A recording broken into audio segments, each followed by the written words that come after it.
Latest location natin kaninang alas 10 ng umaga para kay Bagyong Luis. Nasa layong 400 kilometers silangan ng Infanta, Quezon. May taglay itong lakas ng hangin na malapit sa gitna na umaabot ng 55 kilometers per hour at pagbukso na umaabot ng 70 kilometers per hour. Yung paggalaw nito ay northwestward or pahilagang kanluran sa bilis sa 15 kilometers per hour.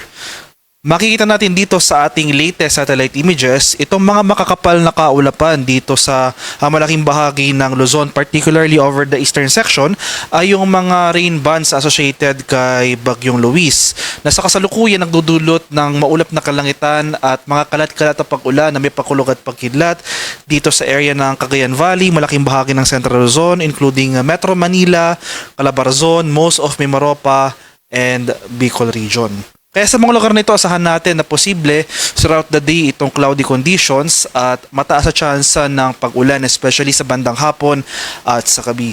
So within our monitoring domain ay nandito na rin yung si Bagyong Dolphin, typhoon na may international name na Dolphin. So latest location naman kaninang 10 a.m.